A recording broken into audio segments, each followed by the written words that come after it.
Eh bien oui, c'est le départ de l'année pour les professionnels de l'immobilier. Bon, certains ont même travaillé cet été. Mais je partage avec vous une discussion à bâton rompu avec Nicolas Jeff, un gros influenceur sur les réseaux sociaux qui parle d'immobilier. Et puis un professionnel de l'immobilier aussi, accessoirement quand même. Et on avait une discussion sur le marché de l'immobilier qui a encore perdu en volume plus de 10% par rapport à l'année dernière. On parle au niveau de transactions. D'un autre côté, on a des créations d'entreprises immobilières, d'agences immobilières de plus en plus grosses.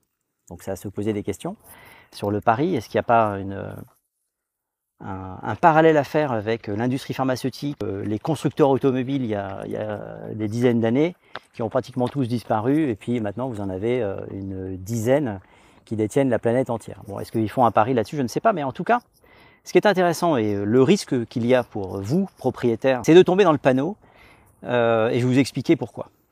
Parce qu'il y a un gros panneau qui peut être utilisé par les professionnels de l'immobilier qui, à mon avis, seront les premières victimes de cette baisse de nombre de transactions. Alors on n'a pas la même analyse avec Nicolas.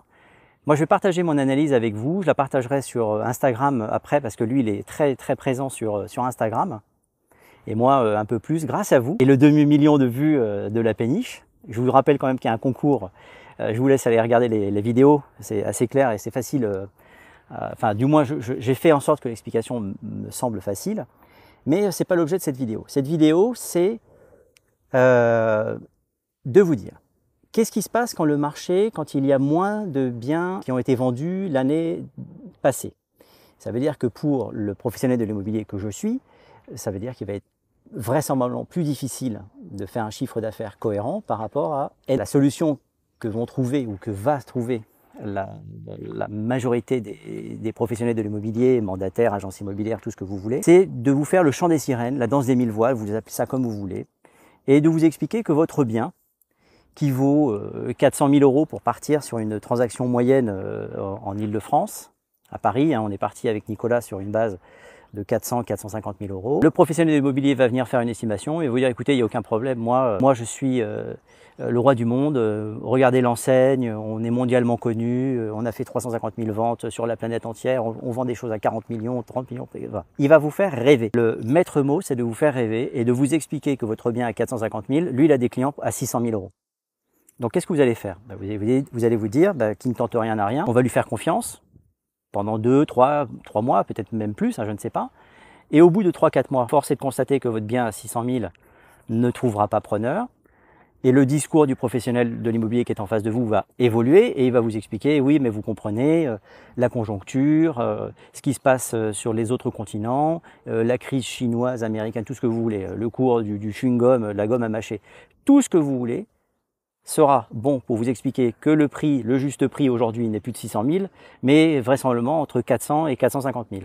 Au final, il n'aura pas vendu, il continuera de berner vous et d'autres propriétaires qui se diront mais s'il est capable de vendre un bien à 600 000, un bien comparable au mien, et les autres me disent que c'est 450, je vais aller vers lui. Il va draguer le maximum de propriétaires, se moquer ouvertement d'eux parce qu'il se dit bien qu'il n'a aucune chance de les vendre. Ce qu'il fait, c'est qu'il remplit sa vitrine numérique, digitale, physique, de biens qui sont invendables. Vous allez passer devant, vous dire ah bah tiens, moi je le même. Les autres me disent que c'est 400, 450. Lui, il vend à 600, il est plus intelligent que les autres. Je lui confie mon bien. Force est de constater qu'à un moment donné, dans quelques mois, vous allez voir que les prix vont baisser. Les journalistes vont dire ça y est, c'est la baisse de l'immobilier. Non, c'est tout simplement, c'est que ça n'a jamais valu 600 000 et que ça valait 450 000.